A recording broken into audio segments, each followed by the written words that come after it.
Daniel Cole stood near the back wall of the celebration hall and watched the crowd move like water. Hundreds of aliens filled the massive room. Their silver-blue skin caught the light from the floating crystal lamps above. They wore flowing robes of deep purple and gold. They laughed and talked in their soft, musical language. Daniel did not belong here. He knew that. He was just a security officer from Earth, assigned to protect the human diplomats who had come to sign a peace treaty with the Velossian Empire. His job was simple. Watch. Listen. Stay out of the way. The celebration hall was the most beautiful place Daniel had ever seen. The walls were made of some kind of living crystal that pulsed with gentle blue light. The floor was smooth as glass but warm under his boots. Strange plants with glowing flowers grew from pots shaped like alien animals. Everything here was elegant and expensive, and completely foreign to him. Daniel adjusted his position against the wall and scanned the room again. Old habits never died. 8 years in the Earth military had taught him to always watch, always look for the thing that did not fit. Most people at parties relaxed.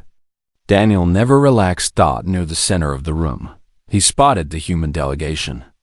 Ambassador Patricia Vance was talking with a group of Velossian nobles.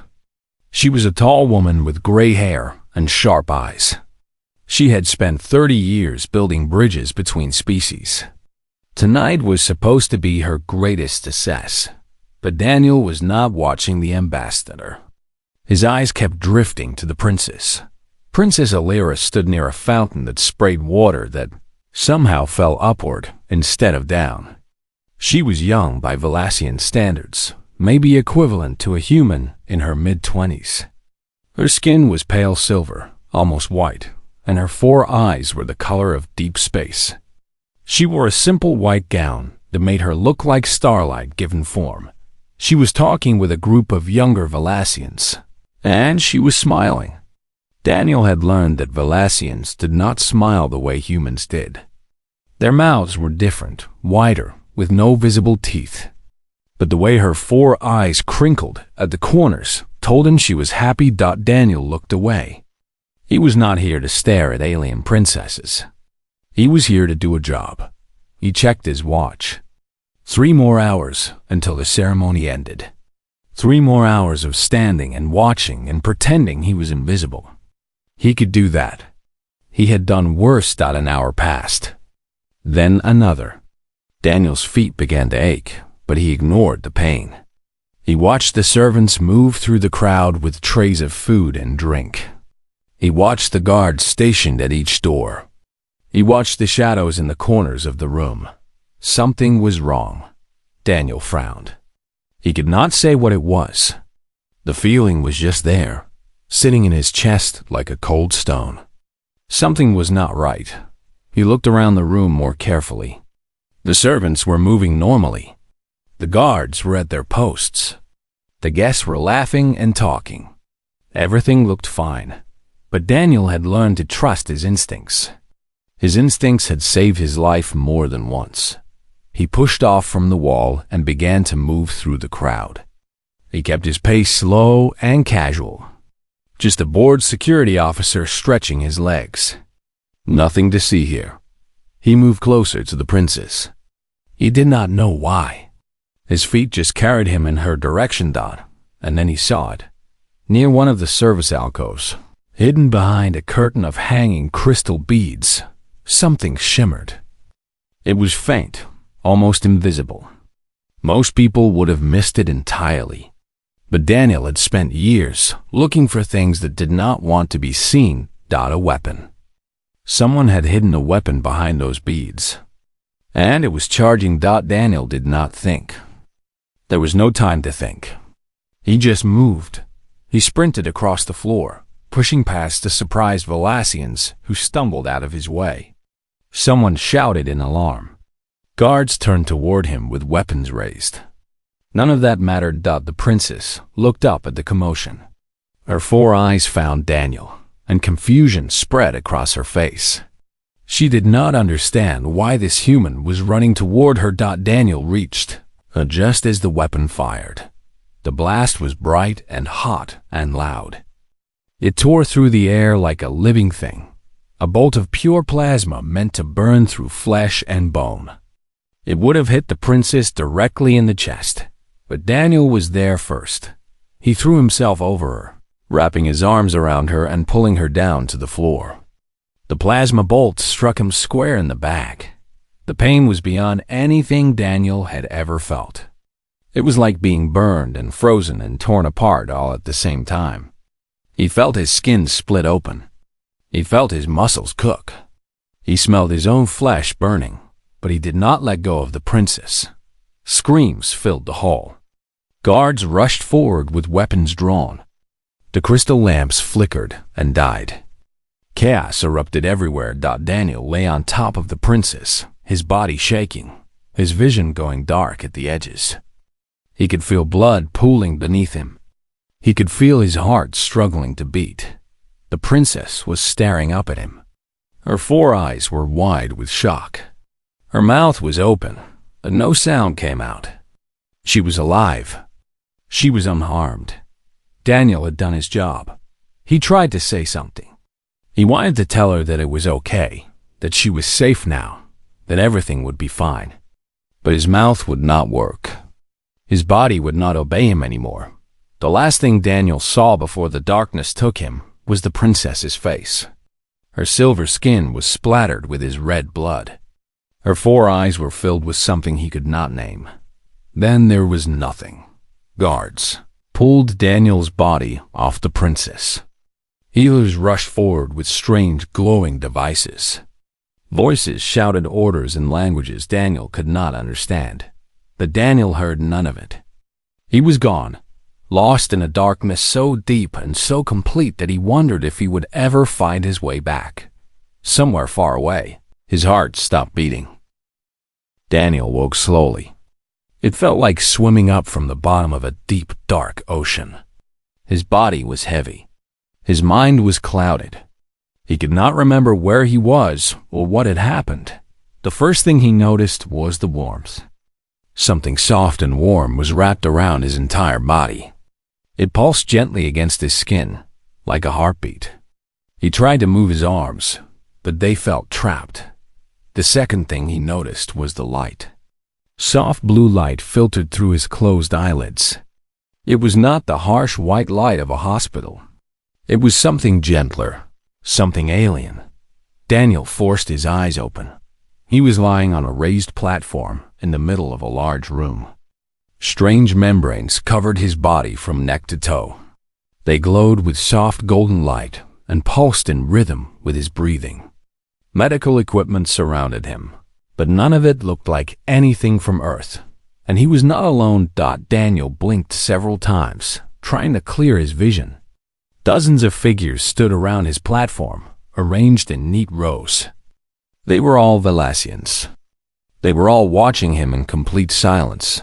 His heart began to beat faster. What was happening? Why were so many of them here? Was he a prisoner? Daniel tried to sit up, but his body refused to cooperate.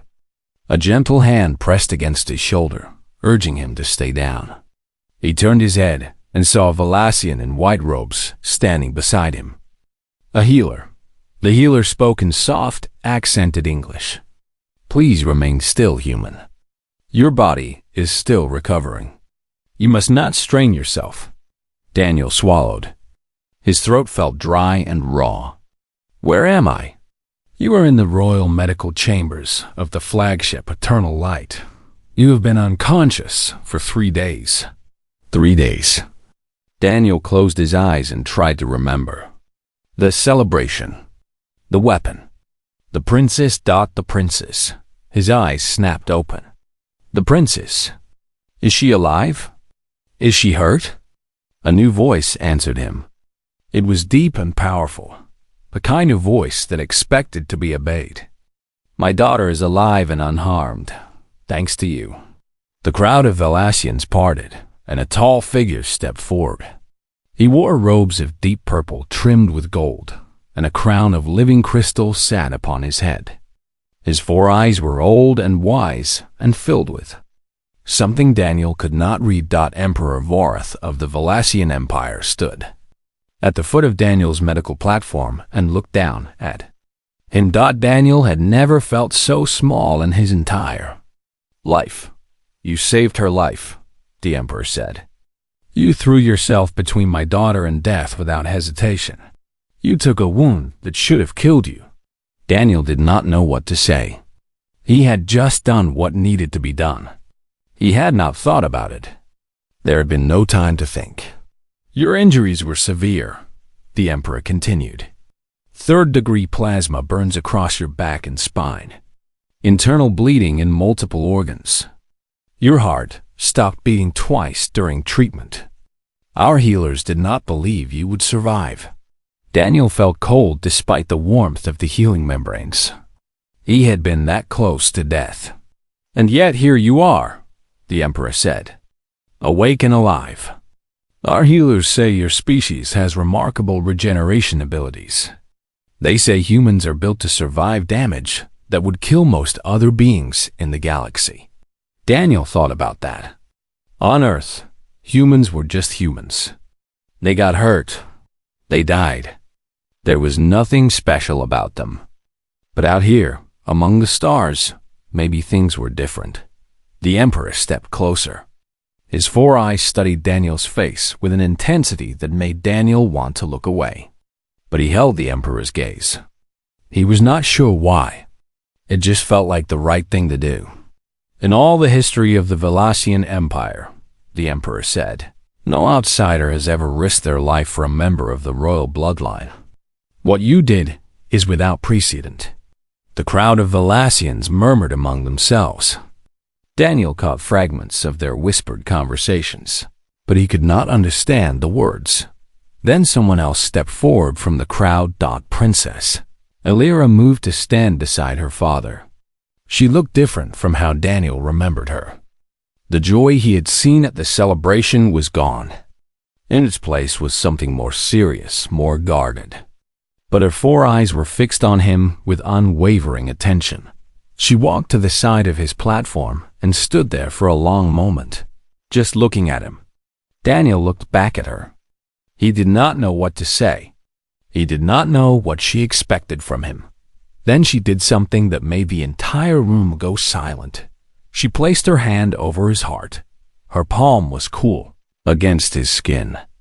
She held it there for several seconds, her four eyes never leaving his face. Then she spoke a single word in her own language, a word Daniel did not understand. The Valassians in the room gasped. Some of them covered their mouths. Others began to whisper urgently to each other. Daniel looked from the princess to the Emperor. What did she say? What does that mean? The Emperor's expression was impossible to read. She has acknowledged the life debt. It is an ancient tradition among our people. You saved her life, and now she owes you a debt that can never be fully repaid. Daniel shook his head. I do not want a debt. I was just doing my job. The princess finally spoke. Her English was perfect, with only a slight accent. This is not about what you want. This is about what is. You gave your life to save mine. The fact that you survived does not change what you did. You chose to die for me. I did not think about it, Daniel said. There was no time to think. The princess tilted her head, and something flickered in her four eyes. And that, she said quietly, is exactly why the debt exists. She removed her hand from his heart and stepped back. The Emperor gave Daniel one last long look, then turned and walked toward the door. The crowd of Valassians followed him, filing out of the room in silence. Soon only the princess remained. She stood at the foot of his platform and watched him with those deep, dark eyes. Rest now, Daniel Cole, she said. When you are stronger, we will talk more. There is much you need to understand about what you have done. Then she turned and walked away, leaving Daniel alone with his thoughts and his questions and the gentle pulse of the healing membranes against his skin. 1 week passed. Daniel grew stronger each day. The Valassian healers visited him every morning and every evening. They changed his bandages and applied strange medicines that smelled like flowers and electricity. They told him his recovery was remarkable. They told him no Valassian could have survived such wounds. Daniel did not feel remarkable. He felt tired and confused and very far from home. They moved him to new quarters on the 4th day. The room was enormous, with ceilings so high that Daniel could barely see them. The bed was soft as clouds. The walls were covered with paintings of alien landscapes. Everything was beautiful and expensive and completely wrong. "This is too much," Daniel told the servant who brought his meals. "I do not need a room like this. A simple bed is enough." The servant looked at him with wide eyes. "This room is for honored guests of the royal family. You are a hero. You must stay here." Daniel did not feel like a hero. He felt like a man who had done what anyone would have done. He had seen danger. He had acted. That was all. Princess Alira visited him every day. At first, their conversations were short and formal. She asked about his health. He said he was fine. She nodded and left. But as the days passed, she began to stay longer. She asked questions about Earth, about humans, about the way Daniel saw the world. "I do not understand your people," she said on the 5th day. She sat in a chair near his window, her 4 eyes watching the stars outside. "You saved my life, but you want nothing in return. This makes no sense to me." Daniel was sitting up in bed now. His back still hurt, but the pain was fading. "On Earth, we do not keep score. When someone is in danger, you help them. That is just what you do. But why?" The princes leaned forward. "What do you gain from it?" Daniel thought about the question. He had never really considered it before. Helping people was just something humans did. It was built into them, like breathing or sleeping. "I do not know," he admitted. "It just feels right. When I saw that weapon, I did not think about myself. I only thought about you." The princess was silent for a long moment. Then she shook her head slowly. "Your species is very strange. So I have been told." A small sound came from the princess. It took Daniel a moment to realize she was laughing. The sound was soft and musical, like wind chimes in a gentle breeze. On the 6th day, Commander Sareth came to see him. Sareth was the head of the Royal Guard. He was tall, even for a Valassian, with dark blue skin and scars on his face that spoke of many battles. His 4 eyes were cold and hard. He did not smile when he entered Daniel's room. "Human," he said, "I need to speak with you." Daniel stood up from his chair. His back protested, but he ignored it. "I am listening." Sareth walked around the room slowly, looking at the paintings on the walls. The assassination attempt was not random. "We have been investigating. There is a group called the Purists who believe contact with humanity is dangerous. They think your species will corrupt our culture. And they tried to kill the princess because of this?" Sareth nodded. "They wanted to send a message. They wanted to show that humans bring only death and destruction." He turned to face Daniel directly. "Instead, a human saved her life. This has caused them problems." Daniel understood. The Purists had tried to prove that humans were dangerous. But Daniel had proven the opposite. Now they looked like fools. "We believe the conspiracy goes beyond the group we have found," Sareth continued. "Someone in the royal court funded the attack. Someone powerful." "You want my help," Daniel said. It was not a question. Sareth's expression did not change. "I do not want anything from you, human. But the Emperor has ordered me to include you in the investigation. The life debt gives you certain rights. I cannot refuse." Daniel could hear the resentment in Sareth's voice. The commander did not like humans. He did not like Daniel. But orders were orders. "I will help however I can," Daniel said. "When do we start?" They started that same day. Sareth took Daniel to the security center of the flagship, where dozens of Velasian officers worked at glowing screens. They showed him recordings of the attack. They showed him profiles of known Purist members. They showed him maps and reports and hundreds of small details. Daniel studied everything carefully. His training had taught him to look for patterns, for things that did not fit. The Velasians were thorough, but they thought in certain ways. Daniel thought differently. This one, he said, pointing to an image on one of the screens. This officer who was guarding the service alcove. Why did he leave his post 2 minutes before the attack? The Velasians looked at each other. They had not noticed that detail. Find him, Daniel said. He knows something. They found the officer 3 hours later. He was hiding in the lower decks of the ship. When they questioned him, he broke down and confessed. He had been paid to look the other way. The payment had come from someone in the court. Sareth looked at Daniel with new eyes. How did you see that?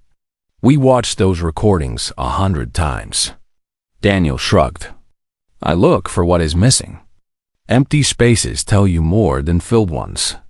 Sareth was quiet for a moment. Then he nodded slowly. Perhaps, he said, having a human involved will not be so bad after all. It was not friendship. It was not even respect. But it was a start. Later that night, alone in his room, Daniel looked out at the stars and thought about home.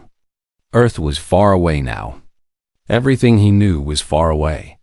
He was caught up in something bigger than himself.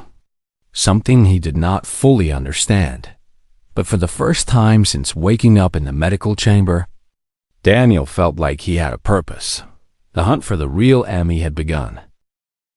The investigation led them to the lower decks of the flagship. Daniel followed Commander Sareth through narrow corridors that grew darker and colder the deeper they went. The beautiful crystal walls of the upper decks were gone here. This was the working heart of the ship, where engineers and laborers kept everything running. The guard we caught gave us a name, Sareth said quietly. A woman called Taylor. She runs a smuggling operation down here. She helped the Purists move weapons onto the ship. Daniel nodded. How do you want to handle this? We go in fast. We take her before she can run. Sareth checked his weapon, a sleek energy pistol that glowed faintly in the dim light. Stay behind me, human. You are not armed. They were not alone. 4 royal guards followed them, moving silently through the corridors. They were trained soldiers, the best the Velasian Empire had to offer. But Daniel noticed they were nervous. Their 4 eyes kept darting to the shadows. They reached a heavy door at the end of a dead-end corridor. Sareth held up his hand, and everyone stopped. He pointed at 2 guards, then at the door. They understood and moved into position. Sareth counted down with his fingers. 3, 2, 1. The guards kicked open the door and rushed inside. Sareth followed them, and Daniel followed Sareth. The room beyond was a mess of crates and boxes and stolen equipment. A dozen Velasians were inside, and they all reached for weapons the moment the door opened. The fight was short and brutal. Energy blasts lit up the darkness. Guards shouted orders. Bodies fell. Daniel had no weapon, but he did not need one. When one of the Purists charged at Sareth from behind, Daniel grabbed a metal pipe from the floor and swung it hard. The Purist dropped and did not get up. Sareth glanced back at Daniel. There was surprise in his 4 eyes. Not bad for an unarmed human. I have had practice, Daniel said. When the fighting stopped, 3 Purists were dead and 6 were captured. The woman called Taylor was among the captured. She was younger than Daniel expected, with pale green skin and fear in her eyes. They brought her back to the security center for questioning. Taylor talked for hours. She told them about the Purist network, about the secret meetings, about the money that flowed from somewhere high in the royal court. She did not know who the leader was. She had never seen his face. But she knew one thing. He is an advisor to the emperor, she said. Someone close to the royal family. Someone trusted. Daniel and Sareth looked at each other. This was worse than they had feared. Later that night, Daniel sat alone in the security center, studying the list of the emperor's advisors. There were 12 of them. Any one of them could be the traitor. He heard footsteps behind him and turned. Princess Alira stood in the doorway, wearing simple clothes instead of her royal gown. Her 4 eyes were determined. "You should not be here," Daniel said. "It is not safe. I am tired of being safe." The princess walked into the room and stood beside him. "Someone tried to kill me. Someone I might have trusted. I will not hide in my quarters while others hunt for the truth." Daniel understood that feeling. He had felt it himself many times. The need to do something, to act, to face the danger instead of running from it. "Sareth will not be happy," he said. "Sareth works for my father. I do not answer to him." Daniel almost smiled. The princess had more fire in her than he had realized. They worked together through the night, going through records and reports and financial documents. Daniel looked for patterns. The princess explained the complex relationships between the advisors, the old grudges and alliances that Daniel could not have understood on his own. Near dawn, they found it. "Lord Mavin," the princess said. Her voice was barely a whisper. "It cannot be." Daniel looked at the evidence on the screen. Financial transfers hidden behind layers of fake companies. Messages sent through encrypted channels. Meeting locations that matched purist gatherings. Everything pointed to one man, Lord Mavin, senior advisor to the emperor, one of the most respected members of the court, and the man who had been the princess's tutor when she was a child. "Are you certain?" Daniel asked gently. The princess was silent for a long moment. When she spoke, her voice was heavy with pain. "He taught me history. He taught me about honor and duty and the glory of our people. I trusted him." Daniel had known betrayal before. During his military service, he had seen friends turn against friends.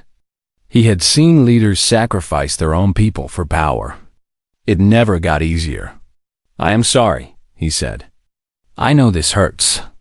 The princess turned to look at him. Her 4 eyes were bright with unshed tears. "How do you bear it? How do you keep going when everything you believe turns out to be a lie?" Daniel thought about the question. He thought about all the times he had been hurt, all the times he had wanted to give up. And he thought about why he never did. "You find something new to believe in," he said. "Something true. Something real. And you hold on to it, no matter what." The princess held his gaze for a long moment. Something passed between them, something Daniel could not name. Understanding, maybe. Or connection. Then she straightened her shoulders and lifted her chin. The tears were gone, replaced by steel. "Then let us find the truth," she said. "Let us make Lord Mavin answer for what he has done." Daniel nodded. "We will need to present the evidence to the emperor. We will need to do it publicly, so Mavin cannot escape." "There is a court assembly tomorrow," the princess said. "Every advisor will be there. Every noble. It will be the perfect time." Daniel felt a familiar tension building in his chest. Tomorrow, everything would change. Tomorrow, they would face the traitor. He just hoped they were ready. The throne room was the largest space Daniel had ever seen inside a ship. Crystal pillars rose from the floor to a ceiling that seemed to stretch forever. Thousands of tiny lights floated in the air like captured stars. The walls were carved with images of Valassian history, showing battles and celebrations and moments of glory that stretched back thousands of years. And it was full of people. Hundreds of Valassians filled the room, standing in neat rows according to their rank and station. Nobles in fine robes, military officers in polished armor, advisors and scholars and priests. The entire court had gathered for the assembly.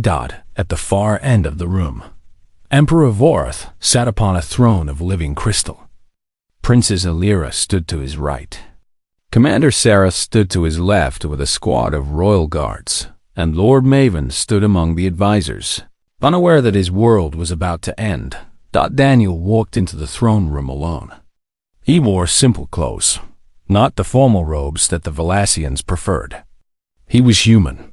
He would face this moment as a human. The crowd parted to let him pass. Whispers followed him as he walked. Many of these people had heard about the human who saved the princess. Few of them had seen him in person. He reached the center of the room and stopped before the throne. He bowed his head briefly to the emperor, then straightened and waited. Emperor Vorath spoke. Daniel Cole of Earth, you have requested to address this assembly. Speak. Daniel turned to face the crowd. Hundreds of alien eyes watched him. He felt small and alone. But he had faced worse odds before.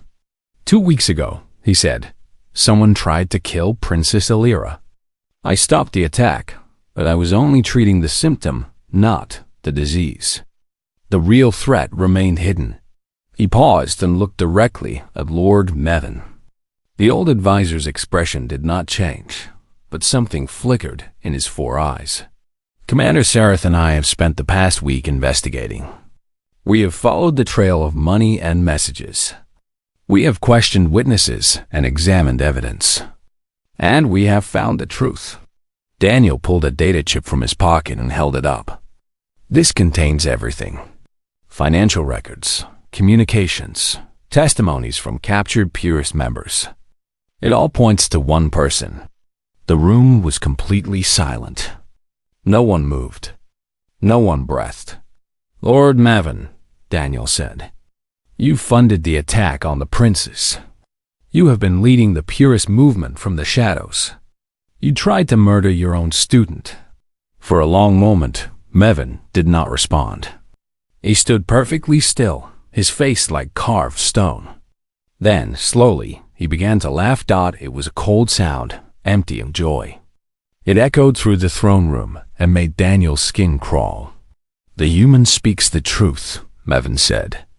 He stepped forward from the line of advisors and faced the Emperor directly. I funded the attack. I have been guiding the Purists for years. And I would do it again. Gasps erupted throughout the room. Guards moved forward, but the Emperor raised his hand and they stopped. Why? The Emperor asked. His voice was calm, but Daniel could see the pain in his eyes. You have served this family for 50 years. Why betray us now? Maven's expression twisted into something ugly. Because you are destroying us. This alliance with humanity will be the end of everything we are. They are savages from a death world. They kill each other by the millions. They destroy their own planet. And you want to make them our friends? He pointed at Daniel. Look at him. He's a soldier, a killer, a tool of violence. He represents everything humanity is.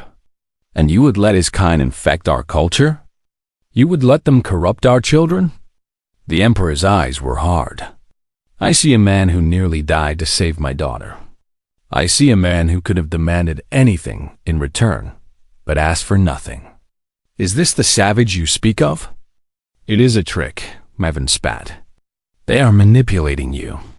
In 100 years, they will dominate us. In 200, they will rule us. This is what humans do. They consume everything they touch. Daniel stepped forward. He could feel the anger rising in his chest, but he pushed it down. Anger would not help here. You do not know us, he said quietly. Yes, humans have done terrible things. We have wars and hatred and cruelty in our history. But we also have love. We have sacrifice. We have the ability to change, to grow, to become better than we were. He looked around the room at all the watching Valassians. I do not ask you to trust humanity because of what we have been. I ask you to give us a chance because of what we can become. We do not want to replace your culture. We want to walk beside you and learn from you. We want to face the darkness of the universe together, as partners, as friends." His words hung in the air. The room was silent. Then Princess Alira stepped down from her place beside the throne and walked to Daniel's side. She faced the assembly with her head held high. "This human saved my life," she said. "He did not know me. He owed me nothing. But he threw himself between me and death without a moment of hesitation. His actions speak louder than any speech. They prove that humanity has something precious to offer the galaxy." The Emperor rose from his throne. He walked down the steps and stood before Lord Mevin. The old advisor met his eyes without flinching. "You are exiled," the Emperor said. "Your titles are stripped. Your property is seized. You will leave Velasian space and never return. If you are seen again, you will be executed." Guards moved forward and took Maven by the arms. The old advisor did not resist. He simply looked at Daniel one last time with hatred burning in his 4 eyes. "This is not over," he said. "Others will rise. Humanity will prove me right in the end." Then he was gone, dragged away through a side door. The Emperor turned to Daniel. "You have done my people a great service. The life debt my daughter owes you can never be fully repaid. But I would like to offer you something in return." He reached out and placed his hand on Daniel's shoulder. "I offer you a place in my court, a position as a bridge between our peoples. Will you accept?" Daniel looked at the princess. She was watching him with hope in her 4 eyes. He thought about Earth, about the life he had left behind. He thought about the future and what it might hold. "Yes," he said. "I accept." The room erupted in cheers. The princess smiled at him, a true smile that lit up her entire face. And Daniel felt, for the first time in years, that he was exactly where he belonged. Later that night, they stood together on an observation deck, watching the stars spin slowly past. "What happens now?" Daniel asked. The princess turned to look at him. "Now we build something new, together." Daniel nodded. The galaxy was vast and full of dangers. But standing here beside the princess, with the stars spread out before them like an infinite promise, he believed that anything was possible. The future was waiting, and they would face it side by side.